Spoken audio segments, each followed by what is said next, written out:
Today's Memorial Day, so I'm going to show you guys how to make these patriotic red, white, and blue star-shaped sandwich cookies. They're so delicious and easy to make.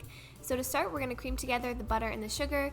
As you can see, I'm doing this in a stand mixer fit with a paddle attachment. I'm adding in an egg and some vanilla. Then we're going to add in the dry ingredients and mix that until a nice soft dough forms. At this point, we're going to take a 1/4 cup of dough for each color. At first, I made a red and a blue.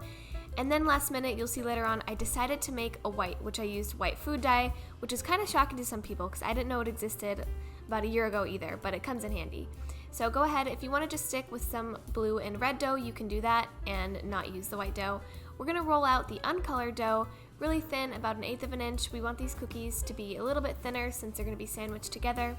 Now I'm rolling out the red and the blue dough. We want this dough to be super thin. We're going to chill both the uncolored dough and the colored dough in the fridge for about 15 to 20 minutes. As you can see, it firms up nicely, which allows you to cut out as many stars as you want without them bending, breaking, or just becoming too soft to work with.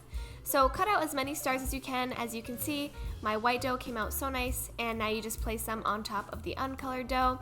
And you can do this in any pattern you want. Place a piece of parchment paper on top and gently roll them in. You don't want them to lose their shape, so don't roll too hard, just enough so that they stay in place. And then we're gonna cut out some larger stars here. This is gonna be the shape of the actual cookie. Then we're gonna bake these for about 8 to 9 minutes at 400 degrees. I'm using the scraps as the bottom part of the cookie since you're not gonna see it, so go ahead and roll them out until you've used up all the dough.